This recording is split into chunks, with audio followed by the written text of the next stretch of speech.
So we did a live show on Saturday afternoon at Mississippi Pub, our new sponsor and partner, out in Inver Grove Heights, right on the Mississippi, right by their marina. It's a cool space. We had a great show, had a great time out there. Talked to Joe Harms, the vice president of Mississippi Pub. We're going to be doing shows out there for quite a while now, and we're really emphasizing that people should come out there during Vikings training camp. Certainly when we're doing shows, but also when we're not doing shows. It's a great place to go for lunch or dinner or whatever. Anyway, something happened to the sound, so this is kind of our reboot show. So we're not going to try to fool anybody, pretend we were at Mississippi Pub, but we want to still kind of give you the same show and talk about Mississippi Pub as we do it. This is the Viking Update Show starring Tim Yotter from the TalkNorth.com podcast network. Thanks to Whizkids.tech, Thielen Edina Galleria, SeatGeek, and State Farm agent Tony Hoaglund, Hoaglund, our sponsors. You can always listen to the shows by subscribing at iTunes through your favorite podcast app. Just go to TalkNorth.com, follow our links on social media, whatever you like. We appreciate everybody who listens. We'll tell you more about Mississippi Pub in a second. Right now, let's get to Stefon Diggs, his new contract, and what it means that he was signed and what it might mean for the rest of the roster that he was signed. Tim, fire away. Well, yeah, I mean, Diggs signing the extension. One of the two guys left to do Anthony Barr, the other guy. So I guess I was a little surprised that he is going to average $14.4 million over the 5 years of the extension. But I get it. The Vikings have been typically a team in the last couple of years where they are willing to pay on what they see and what they predict for the future rather than waiting until a guy explodes for a 1,200-yard season and then having to pay him even more. It's kind of the going rate of receivers right now, and so I get what they were doing with it. To me, the real sticking point of this thing is what are they going to do with Adam Thielen's contract? I don't necessarily think that it's going to be a big issue this season. I think Adam is the type of guy who is willing to not make waves. But what happens next season with Thielen? That's going to be the big question, especially the offseason. He may not want to make waves, but his agent will certainly want to get him paid close to what Diggs gets, perhaps even more, and that'll be problematic with the salary cap if that happens. And why do you think they signed Diggs and not Anthony Barr? Well, my understanding of the way things went this offseason, at the beginning of the offseason, they entered it with Eric Kendricks, Danielle Hunter, Stefon Diggs, and Anthony Barr as all premier guys whose contracts will be done after the 2018 season. And so I think it basically came down to them sending out offers, and the one that was most willing to negotiate, they kind of knocked them off one at a time. And I think Anthony Barr's deal is one that has been most problematic in getting figured out, and probably because it's a guy who doesn't have the sack numbers of a lot of the 3-4 linebackers out there. Yet I think a lot of people, when he came into the league, viewed him as a 3-4 linebacker. And therefore, it gets to be a little bit of a cloudy situation. Do you pay him on what he's doing in their 4-3 defense? Or is he going to, kind of stick it out and figure out what can I get paid on the open market, perhaps by a 3-4 defensive team, which should probably be more than the Vikings are willing to offer him. So I see this as one of these difficult negotiations, because are you paying the guy for what he does in your system, or are you paying him for what he might be able to do in another system, even though that's not your system? How do you think Adam Thielen is going to react to this?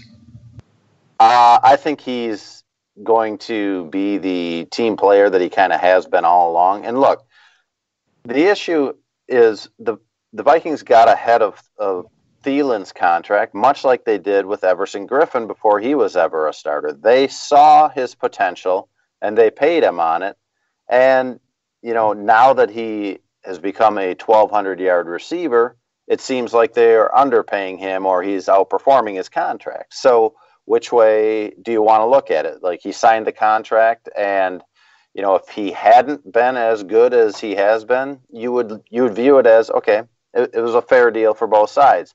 At this point, it sure looks like it's a great deal for the Vikings, and Thielen's going to need to come to the renegotiating table when things get there. But my feeling is, with the way the Vikings view Thielen, he's become a huge fan favorite.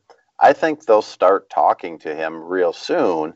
Now, whether that means it's a contract that gets renegotiated already this year, or whether it's, this next offseason, I just don't see them, heading into the 2019 season and this being something that everybody's going to talk about. Because if it gets to that point, he's going to be asked about it constantly. He'll give the same answers.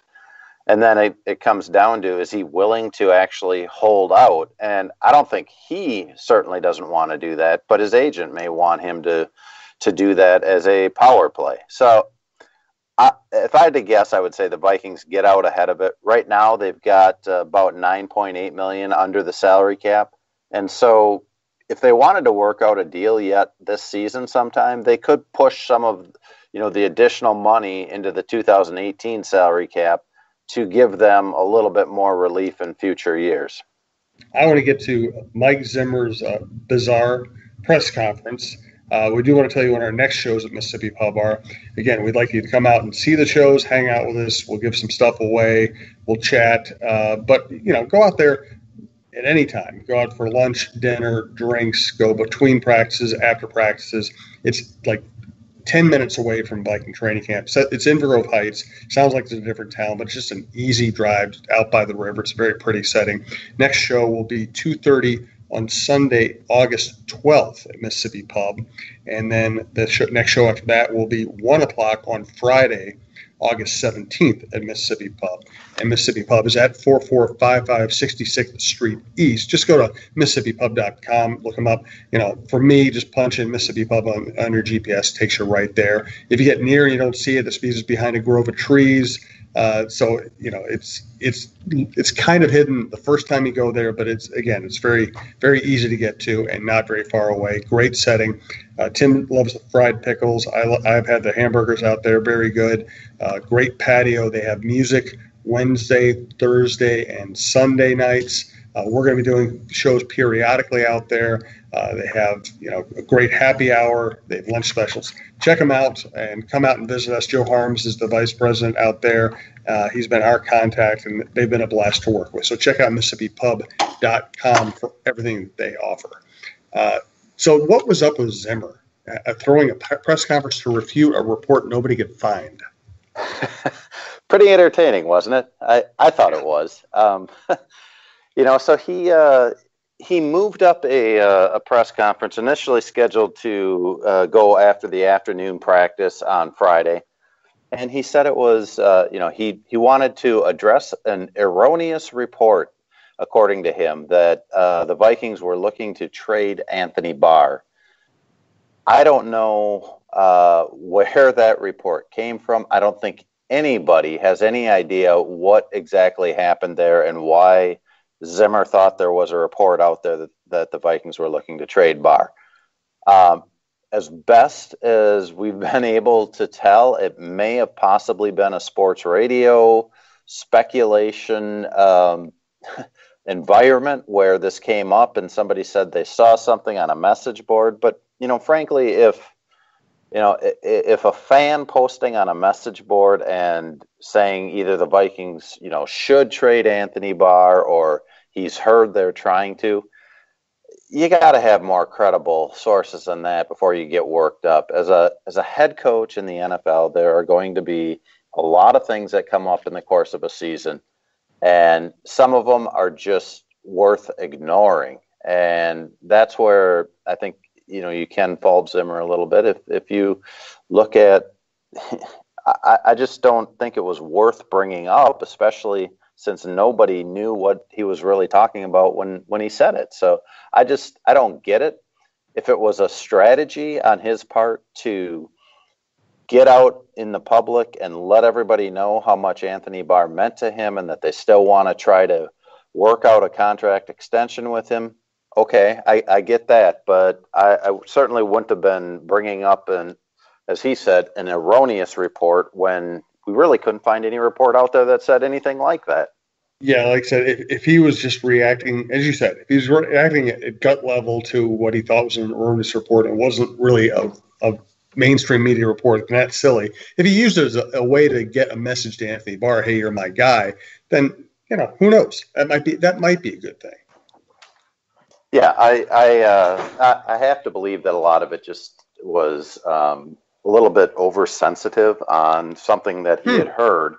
And, frankly, from what I've gathered, nobody in the public relations department had heard any such thing. And so I'm surprised that he got up in front of everybody and did that. But, right now it's kind of like we just assume that they're still trying to work things out with Anthony Barr and that, maybe this was Zimmer's way of trying to let everybody know they're still interested in Barr. They still like what he brings to their defense, and they're not giving up on him for the long term. There might be some other salary cap ramifications and future planning that we can get to. I do want to say that the lifeblood of my local business is working with other local businesses, just like Whizkids.tech, Minneapolis business. They've grown up in the city. They're not very far from where I am right now. It's WHIZKIDS.tech, and they're the company that will help you with all the stuff that if you're like me, you can't do for yourself. They're a full spectrum managed service provider. They act as your chief technology ally. They're close-knit people. They love tech. They know how to close tickets. They know monitoring systems. They know how to get to the heart of a problem. They do managed IT services, unified communications, cloud services, VoIP. They handle all that kind of stuff. Check out their website, Whizkids.tech, WHIZKIDS.tech. They can explain it better than I can. Let's put it that way.